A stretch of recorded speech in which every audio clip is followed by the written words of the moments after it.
Welcome to the Therapy Show. I'm Lisa Mustard, your host and guide on this journey of learning and professional growth.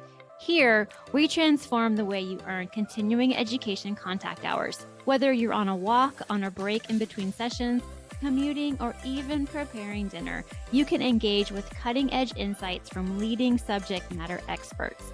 Each episode features conversations with seasoned professionals who share effective techniques and tools tailored for busy therapists like you. Our goal is to enrich your practice and fit seamlessly into your active life, ensuring you stay informed and inspired without the hassle of traditional methods. You can say goodbye to sitting in front of a computer screen watching hours and hours of recorded trainings. Instead, we make continuing education as easy and accessible as your favorite podcast. So make sure to visit the website, lisamustard.com, to sign up for our continuing education membership. It's a fantastic way to earn your credits while enjoying the podcast. Join us on the Therapy Show, where your professional development continues wherever you are. Please note that the content provided in this podcast is for informational and educational purposes only and is not intended to replace professional mental health care, diagnose, or treatment. Always seek the advice of your own licensed mental health provider or medical professional regarding your specific situation. While I am a licensed marriage and family therapist and my guests are also professional counselors, the discussions in this podcast are meant to offer general insights and should not be taken as personalized therapeutic advice. Listening to this podcast does not establish a therapist-client relationship with me or any of my guests. If you are experiencing a mental health crisis or have thoughts of harming yourself or others, please contact a mental health professional, call 911, or go to the nearest emergency room immediately. You can also reach out to a crisis hotline such as the Suicide and Crisis Lifeline at 988 in the United States for immediate support. Every individual's journey is unique, and what works for one person may not be suitable for another, so please use discretion and seek appropriate care as needed. Hey friends, welcome back to another episode of The Therapy Show. I'm your host, Lisa Mustard, and this week's guest is Catrina Drinning-Davis. Welcome, Catrina. It is so great to have you on the podcast.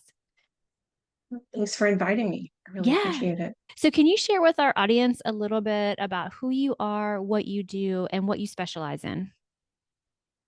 Absolutely. I'm an LPC supervisor in Texas. I'm licensed in other states as well. I focus in on working with survivors of domestic violence. I also support other therapists who work with those survivors as well. How did this become your specialty or your niche?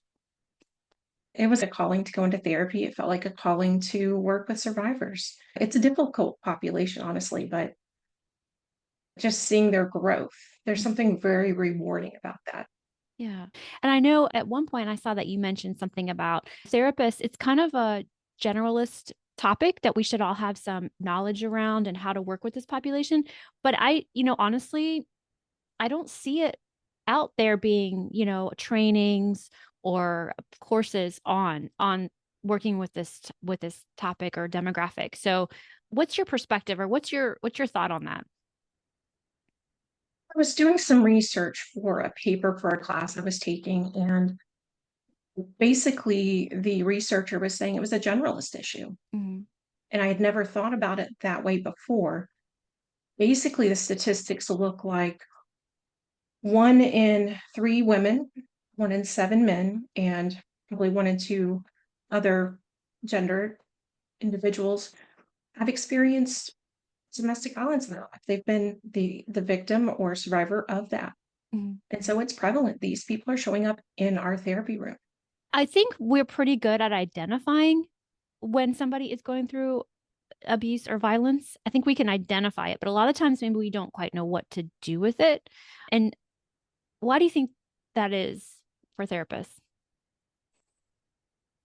Well, I think it can be scary, and not knowing if there's real danger happening, what to do with the danger. What I'm hearing from others is they just leave. They should just leave, right? Like it should be this easy exit, but it's more complicated than that. Right. The danger can be real. The abuse can be very covert and not obvious for clinicians, maybe, because it's not obvious for the survivor in a lot of cases, especially when we're talking about gaslighting and some of these other things that are not like directly being punched in the face. I mean, I think we can identify that one really easily, but it's some of the others that just don't feel as obvious. Okay. Well, so you just gave some examples of what the symptoms or what they're presenting with are. So As a therapist, when we first have somebody in our office, what are we looking for? What are we assessing for? Well, I think a lot of times it shows up as chaos in the relationship, uncertainty, a lot of self-blame. And as we dig into it, it starts to sound more coercive and manipulative and gaslighty and all of these things. And we have to dig deeper. And I think, utilizing resources to help them identify the abuse, then a lot of times more abuse comes out. So, for example, if I hand a worksheet to someone with the types of abuse, they're going to be able to point to all of those things. And it's like it clicks for them that, oh my gosh, this is abuse. You know, this person is telling me I'm crazy, but the reality is they're doing this to me. Mm-hmm. Mm-hmm. Okay.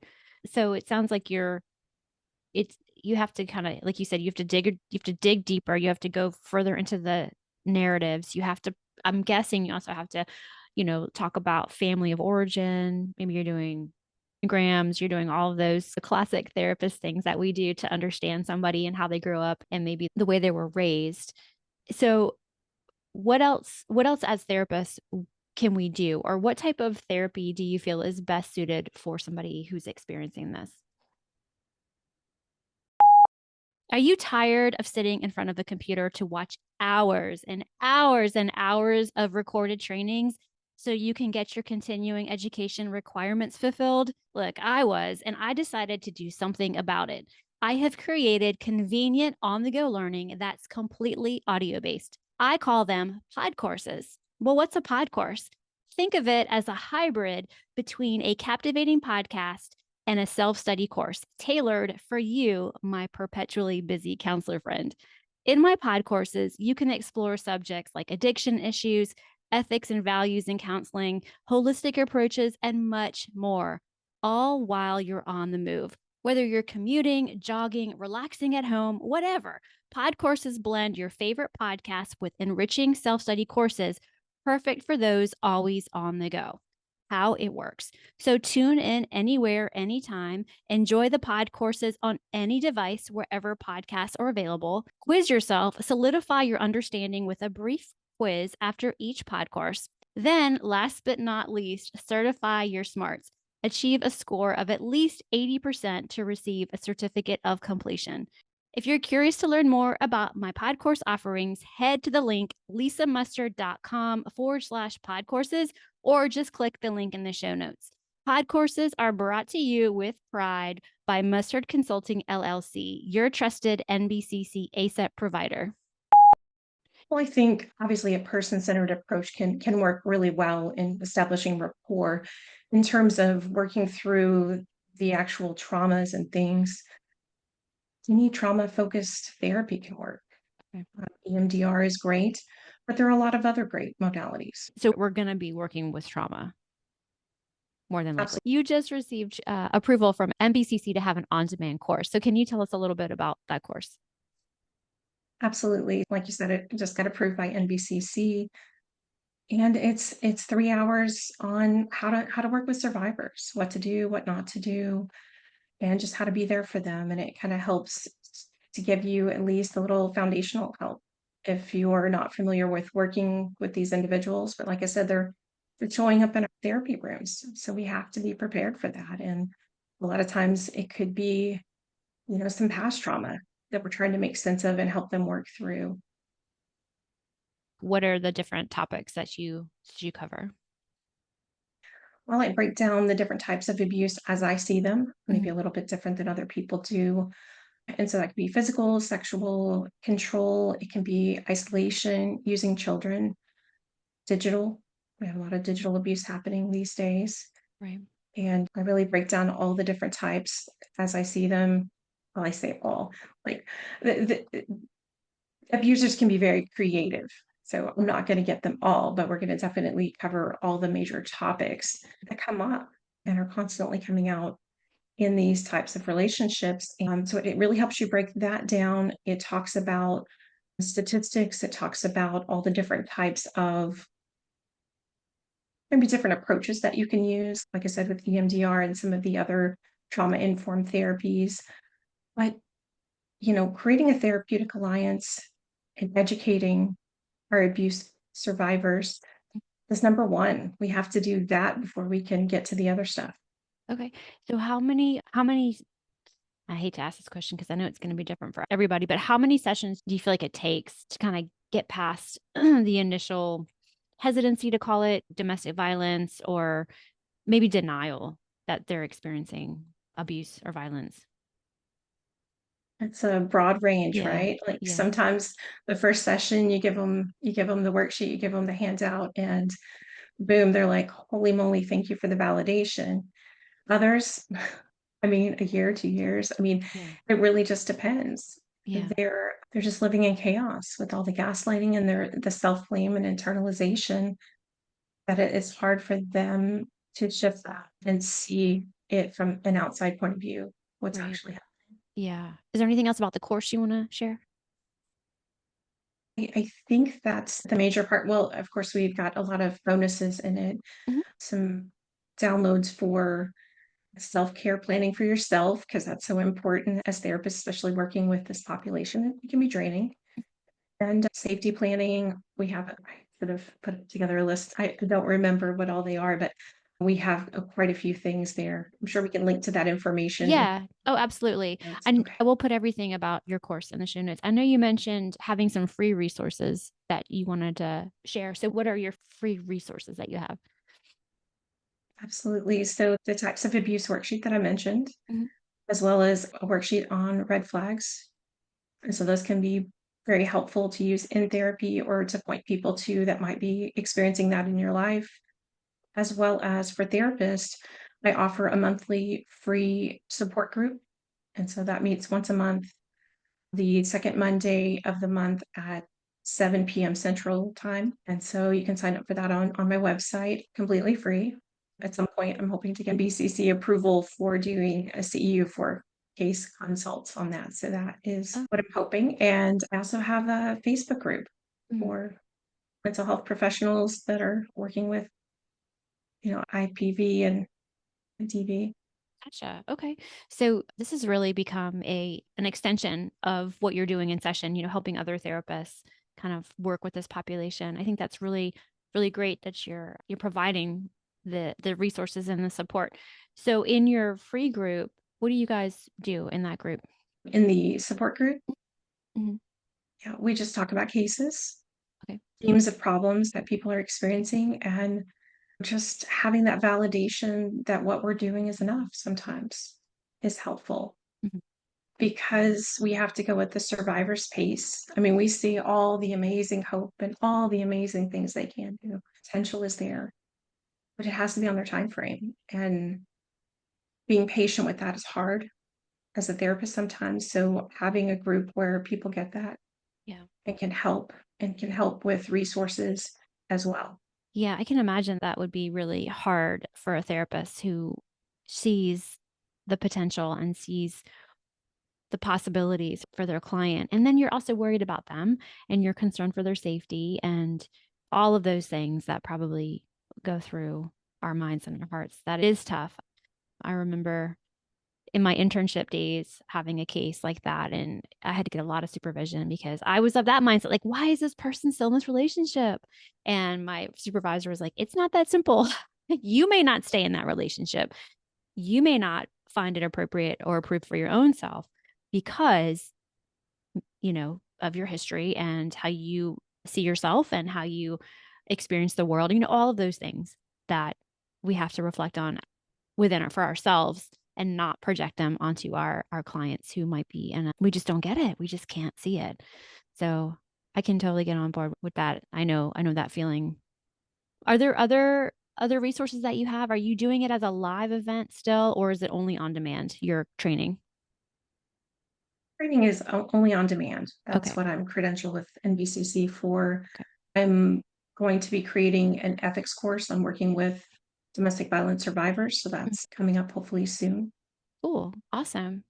I know a lot of my listeners are curious about getting into creating continuing education as quote unquote side hustle or something that they can move away from as many clinical hours and do continuing ed courses.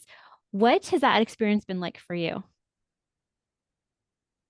Well, it's been really fun, actually. I enjoyed the research, getting all the information together, talking about it. As you can tell, I love talking about survivors and seeing them grow and get to the other side of it. So putting all of that together has been enjoyable. Yeah. Now, the technology of it, thankfully, I have a lot of help. So Yeah. that part is good. Had to practice a lot of patience waiting for the NBCC to approve. That's a lengthy process, but overall, it was a good process, but it can be very time consuming to do these things. So I would say that if your listeners are passionate about who they're serving and what they're talking about, what they're learning about and doing day in and day out, they should definitely check it out.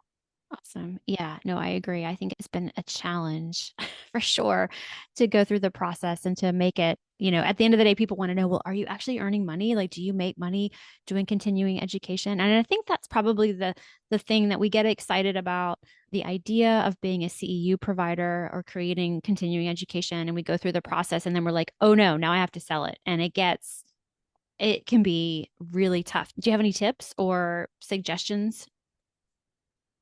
I think that's a question for future me. I'm still working through it. Okay. Well, what are you doing now to promote your course? I guess maybe that would help some of our listeners who are thinking this through. What are you currently doing? Well, currently I'm just using Facebook, sharing in Mhm. Facebook groups. I find that very helpful. And then I have an email list and of course sharing with those individuals as well. Yeah. So I'm looking forward to other tips as well. Yeah. I'm not quite there in terms of like SEO and all the things. Yeah, but I think you're well on your way. I think one of the things that I find that I don't think therapists think through enough is starting that email list, getting that email list going. Let's face it, like I can get just as tired of being on Facebook and I might log off for days, sometimes weeks. I don't check, I'm not in those Facebook groups all the time. So I'm not seeing when it comes across, Marketing Monday Mm. or poster trainings kind of thing. So I think it's wise to have your email list that, you can email people who are interested in what it is that your topic is. Anytime in the week. You can email them when the course is up. You can email them when you have a sale. You're starting to nurture the people that really are interested in the topic. So I think that is one piece of advice that I highly recommend to anybody who is getting into, especially the on demand continuing education space, because there's a lot of people out there now who want to do it. And there's a lot of competition to be seen on social media. So it can be really frustrating sometimes when it comes to selling your courses because I am guessing this course is really good. And I don't see anybody doing domestic violence out there. I haven't come across it. So when I got excited when I saw you have found this specific niche and I was like, ooh, yeah, this is something that's definitely needed in our field. I wish you the best with it. I think it's exciting. We'll put all the links in the show notes so you can check out Catrina's course. And then also you have a free Facebook group for therapists. Is that right? I do. We'll put that link in the show notes also. Is there anything else that you would want our listeners to know? I think that's pretty much it. I do also have a workbook for survivors. Okay. And so that could be helpful as well. It's also on my website. It's only $29. And so I basically couldn't find a workbook that encompassed all types of abuse. So I went ahead and created one. Yeah, So I that's hope awesome. you check it out. Awesome. Yeah, that's how it works. You can't find what you're looking for, so you create it yourself. I love that mindset. That's how I started this whole pod course thing is I couldn't find what I was wanting, so I just decided to create it. Once again, you guys will put all of the links to Catrina's resources in the show notes. I hope you'll check it out. I hope you will download her free resources and give it a look. Thank you so much for being here. This has been great. Thank you so much for having me. You're welcome.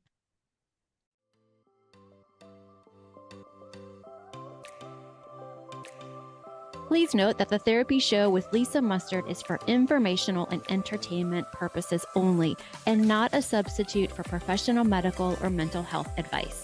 Always consult with your therapist, doctor, or physician before implementing any suggestions from the show. The Therapy Show with Lisa Mustard is edited and engineered by Chelsea Weaver. If you're looking to start a podcast or ready to take the editing off of your plate, be sure to visit chelseaweaverpodcasting.com.